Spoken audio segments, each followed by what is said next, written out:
the Sentry vs Superboy-Prime. If you're like me or you're nerdy enough to click on a channel with this name and this avatar as its profile picture, you're probably caught off guard by the announcement of that battle's next episode.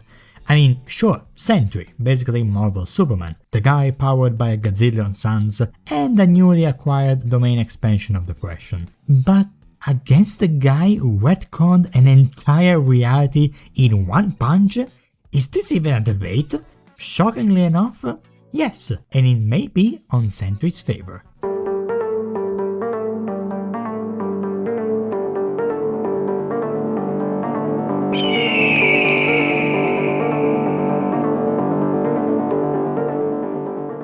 To better understand Sentry's chances in this fight, we gotta get into them sweet connections. They're both terrifyingly unstable, Superman-esque powerhouses that serve to comment on comic books from a meta-contextual standpoint, aka from outside the page, with Sentry being introduced as a long-lost Silver Age hero, lost to time both in our world and in Marvel, while Superboy-Prime comes from a universe where DC Comics are literally pure fiction.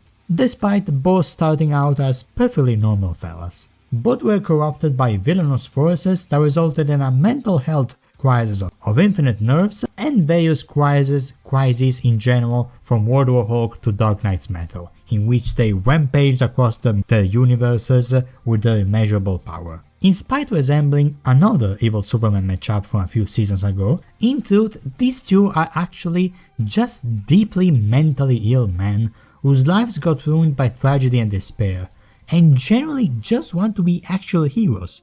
You know, like the first caped up guy with an S on his chest. The reason why Superboy-Prime is so powerful is because he's a Kryptonian from a quote pre-Crisis/Silver era of DC Comics, back when Superman used to have all kinds of stupidly powerful and crazy levels of power, free from any continuity or reboot that grounded things back for newer audiences. And he started off extremely pissed off about how, quote, edgy and cynical modern superheroes had gotten compared to the good old silly days of the Silver Age. So once he entered the multiversal extravaganza that is Crisis on Infinite Earths, he did the edgiest thing ever and used his absurd power to go on a murderous rampage. In case Superboy-Prime pre-redemption self gives you the same vibes as a generically overpowered OC created by an angry comic book nerd, congratulations, you understood Superboy-Prime to his bare essentials. Picture Titan from Megamind, but less 2010's incel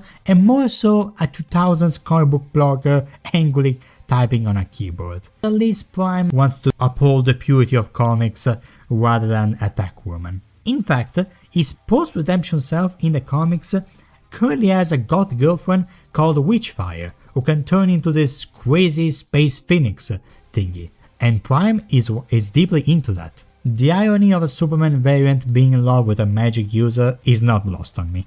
He also loves going full on Doomslayer on others as soon as he gets permission to, like in his old days. And between that and not particularly mourning the previous people he killed simply because they were rebooted and resurrected so many times, I don't know, it creates a deeply fascinating take on Clark's usually universal levels of compassion and apprehension against violence on people below his ballpark. Because from the perspective of Superboy-Prime, how would he see the average DC civilian? Would he perceive them as a fictional character, or as a time traveler sees a person he knows he'll be able to save by time traveling? What does it do to your mind to stand in front of someone you know doesn't exist as much as you do? Literally speaking. Bro is basically shrinking himself to discuss with a stick figure. I don't know, as far as Superman characters go, I think Prime is one of the most compelling and ambitious out there, even while fully knowing that it's near impossible to adapt in any other form of media, because he's just that strictly linked to comics, you know? So seeing him animated and voiced in a series universally associated with angry fanboys and ridiculous comic book bullshit will sure be a poetic treat. So, while Prime has had his redemption arc, became a Superman, helped save the multiverse, gained friends, an apartment, and a hot girlfriend, the happiest moment I managed to find for Sentry's life was when he was dead. Yep, He is that kind of character. Bob was a meth addict who found a super soldier serum, and after taking it, he became a superhero with the power of 1,000,000 exploding suns, later finding out ways to warp reality itself, and a split personality hell-bent on spreading all things miserable and evil. The Void. Hate when that happens, but so does Bob, hence why he used his near omnipotence to make everyone forget about him. Then he came back, he was manipulated by multiple people, lost his wife twice, lost his sanity, got manipulated again, made peace with the Void, then got killed by the god of symbiotes, and then later felt complete for the first time while being dead, then he came back and he had to watch his dog die. This guy makes Denji's childhood look like the dream childhood home by comparison. Whether the Void is the dark side of Sentry's personality, embodying his most negative traits from his inner fear of his violent nature, or a separate cosmic force of pure darkness altogether, or a wrathful angel of God, it honestly depends on the writer. Personally, I think it's really cool. I personally really dig the idea of the Void being devoid of explanation or a concrete origin and such. It kinda goes hard. But as much as I love some classic Lovecraftian design, you know, with the tentacles and everything for a cosmic horror type of character, I personally love the analog horror-esque Void from the MCU Thunderbolts film, and I wouldn't mind if Dead Battle's take on the character ends up visually taking after the latter instead of the former. Or maybe fuse them together, I don't know. So yeah, this matchup is basically less so evil Superman collide, and more so a Superman afraid to do good because of the edgy monster inside of him, versus an edgy monster that tries to be a good Superman. Couple all that with the meta-contextual aspects they both carry, and I genuinely think, and despite me never knowing about this matchup beforehand, I genuinely think this is the most interesting Marvel vs DC matchup we've had in years. The one with the utmost potential to, you know, have something to say instead of pairing characters because of a shared gimmick, you know? So yeah, I love this matchup now, in great part because the power scaling side of things is just as fun.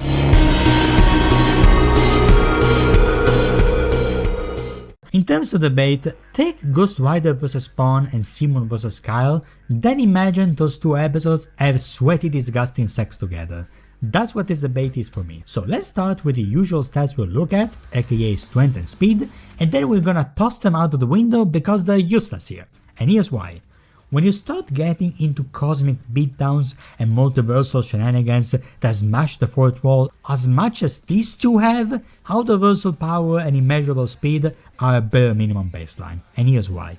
Superboy-Prime battled the Darkest Night, a being whose battle with the goddess Perpetua echoed across every facet of reality and nearly collapsed the DC multiverse. He defeated the 5th dimensional Mr. Mxyzptlk, broke out the Phantom Zone dimension, and fought the 6th dimensional Anti-Monitor, the Crisis of Infinite Earths, crafting himself his iconic armor from his remains. Jesus dude.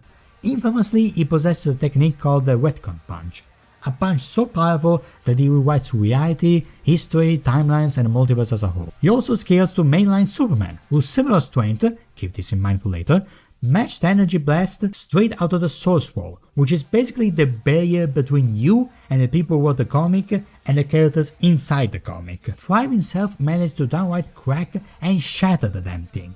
Sure, I could go over how every time he goes on a rampage, you need every superhero to jump in all at once, and even then the best they can do is seal him somewhere else in another dimension, aka battlefield removal for power skills, but I think you get the idea.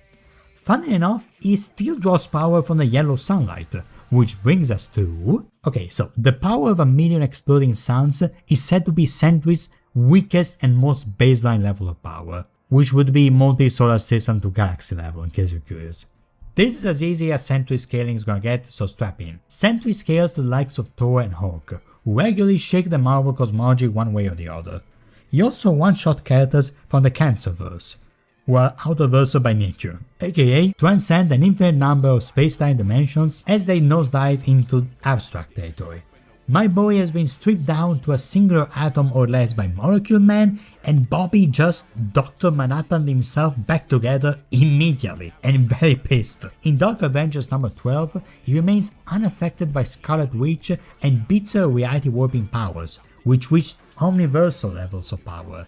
which is a tier below Outer, but still. Morgana Le Fay tried to erase Sentry via space-time paradox shenanigans, and the dude just came back good as new, as if he forgot the keys at home or something. He broke out of the negative zone, which, you guessed it, transcends infinite realms and dimensions. And you might remember the Whiteout Room from Raven vs. Phoenix, a realm of pure metaphysical space where existence and non-existence merge, basically the nexus of stories. Yep, he broke out of that too. Or he scales to characters who did that, unfortunately I don't remember, but still. And just in case you needed a more conceptual scaling, Sentry himself managed to overpower the Void when a Sorcerer Supreme Loki and a World Tree empowered Stranger couldn't. The World Tree in Marvel, and well, Norse mythology first of all, basically holds the philosophical structure of Marvel's reality, its roots branching across concepts, stories, yada yada. Sentry implanted a memory of his mind to create itself when the real-life creator Paul Jenkins was a kid. I repeat, his storybook self caused himself to exist in the real world, retconning himself into Marvel Comics as if he was always there. Yeah, you know how I said he was a hero lost to time? Well, that's because in the original Earth he's from, there's this being called the Dark Mass, who constantly made and unmade that reality, fragmenting the time stream into infinite multiverses, but Sentry's true form always survived all this endless reconstruction cycle, before moving to the current Marvel universe, which he subconsciously changed in order to allow himself to exist. Again, his mere presence passively retcons things. Do you understand why so much of this debate hinges entirely on how powerful you interpret Superboy's retcon punch to be? It's literally the only win con Superboy-Prime has. Sentry being canonically capable of coming back from being retconned out of reality by himself may be some of the funniest win cons I've ever heard in a debate. Oh, and of course, since they both scale to Silver Surfer and Pre-Crisis Superman respectively, with the latter two being perfectly able to bend space-time with pure speed alone, they also get immeasurable speed as a baseline. Not gonna lie, I did see arguments for either to scale one degree of Outerversal over the other, like this blog arguing for cosmology in Sentry's favor, or more straightforward arguments you can give for Superboy-Prime, but to be honest, I sincerely doubt that this would be decided in the scope of whose cosmology is bigger. At the absolute best, I don't think either has a significant stat gap over the other, at least not in a way that would matter, like in, say, Denji vs Yuji or Ruby vs Maka. This is straight up Kyle vs Simon 2.0, so the skills, powers and resistances will be the main event here. On that topic,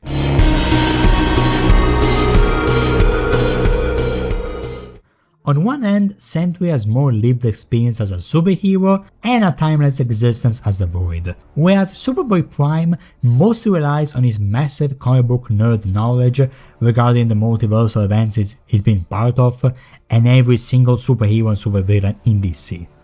So I wouldn't call you crazy if you wanted to call this category a tie, but I won't tell you to hold your horses and hear me out.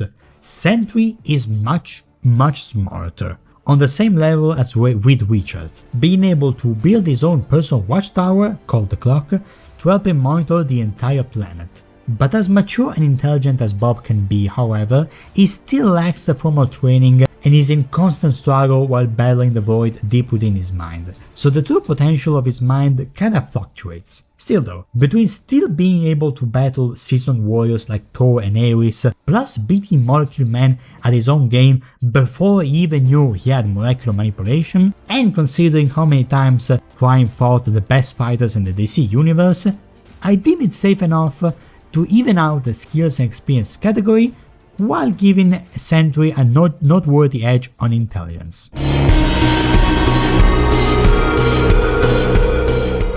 Let's go over their powers and abilities, starting with the things they both have. Super Physiology, aka Super Strength, Super Durability, Super Stamina, Super whatever. Flight, Self-Sustenance, aka no need to eat, breathe or sleep. Depends on the mental state for Sentry and the energy sources for Superboy are not limitless, but still. They're both basically invulnerable. Again, for Sentry depends on the mental state. They both got super healing, super senses, energy absorption and redirection, either telepathy or massive telepathic resistances, and cannot die due to old age, plus can resurrect regardless of meta events. Powers exclusive to Superboy-Prime include Supervision, aka X-rays, telescopic, electromagnetic and whatnot, Super Scream, punch-based reality warping and dimensional travel. The powers exclusive to Sentry include molecular manipulation down to a singular atom, teleportation, and light and shadow manipulation, all in turn opening the path for rebuilding itself from a singular atom or less,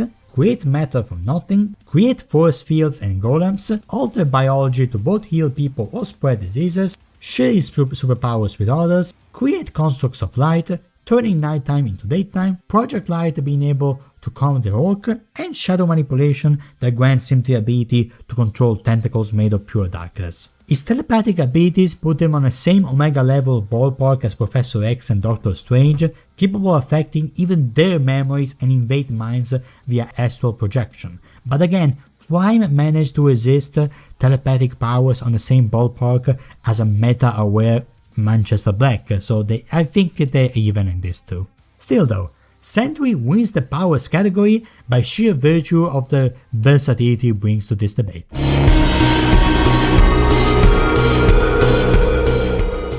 Alright, let's delve into the billion-dollar question this matchup low-key centers around. Can Sentry survive the retcon punch? You see, that is the question I had while researching for this video, but the fact of the matter is, at this point, I am no longer sure if either can kill the other or not.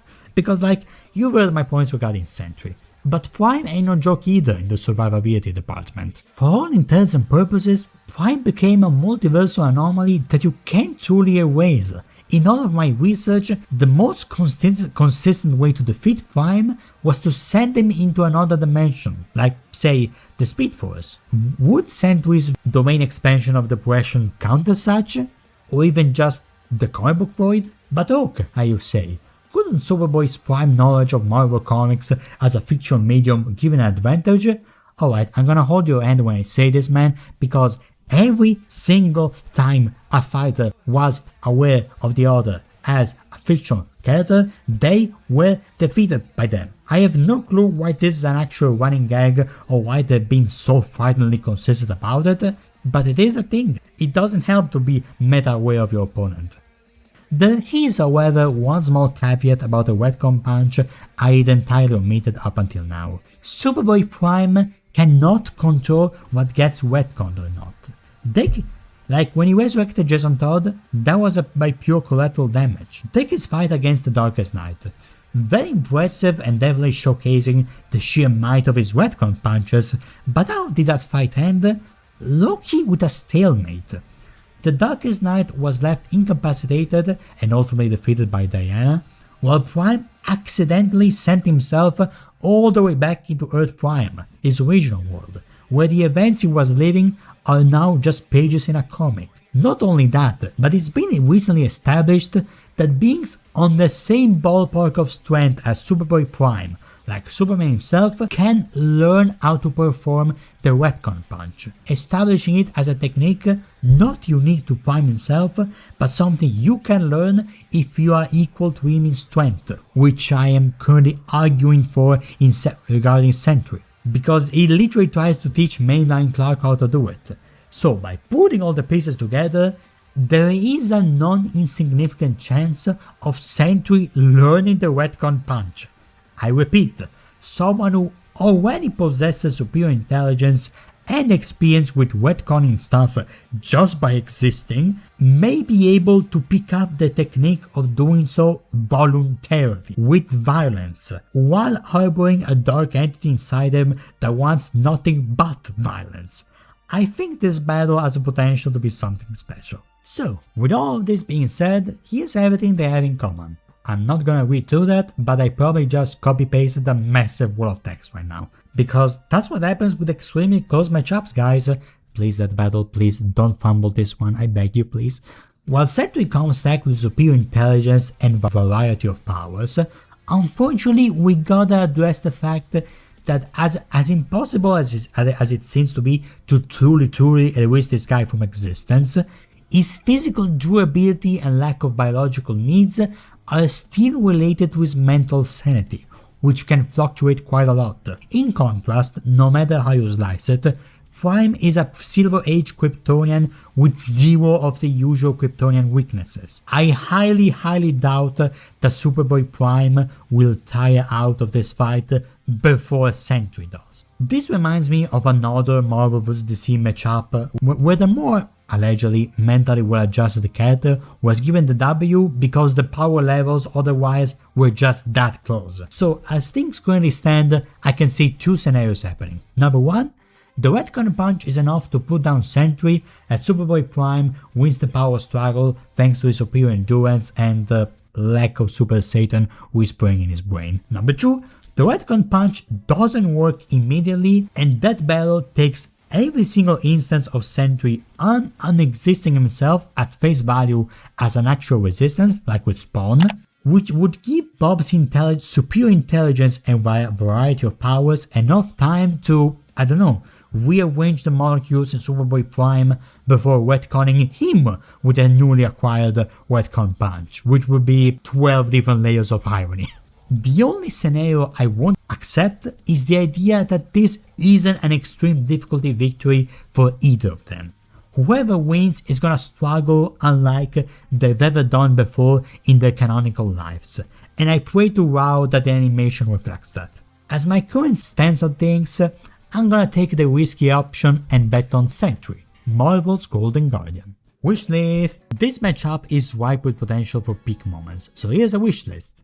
If Superboy-Prime wins, hopefully it is with himself doing that, and he does so by doing something like, I don't know, retconning the void after Sentry's existence, turning back into the normal Bob with a normal life and a dog who is alive, or do something with a Silver Age connection as he pulls a Monument Mythos and turns Sentry into a lighthearted Silver Age comic book. Technically still counting as a death, but a sweet one. I'm just saying, the sky's the limit with creativity for these two. I mean, the last time we had two overly meta guys duking it out, it was amazing, so hell, even before the death, maybe you can have Superboy-Prime be influenced by the void's corrupting nature as he falls back to his older ways, only for Prime to get a grip and fight back the influence to show his development. You know, have a "come on Clark, think, what would Superman do" moment before trying to free Bob from the void. Also, Prime is canonically afraid of the dark, in great part because his powers still depend on sunlight, and when squaring up against someone who houses a literal embodiment of darkness in his psyche, I find it hard to believe they won't play into that for either the debate or the animation. And if you want to interpret things in a way where both caped menaces are able to retcon punch each other out, we gotta have them fight in the gutter space, which is the white space between comics. 2 pages of a comic, maybe change animation mediums, maybe retcon results for all that battles, that type of stuff. I want that battle to go full Silver Age. Regardless of the results, I love to see Prime be used as a meta commentary for power scaling in general, maybe even curse out Wits and Broomstick during the windscreen like Bill Cipher did, or hell, pull the fake out everyone was dreading in Joker vs. Journal as he punches the windscreen where it looks as if Sentry was winning, or something, I don't know. That would be a memorable moment in Dead Battle history. But what do you think? What are you most excited to see in this episode? If you were rooting for Sentry, did my video manage to get your hopes up? Comment down below. In the meantime, do lots of water, I'll do the same. Hardcore Krypton, hoping to have made your day slightly more meta.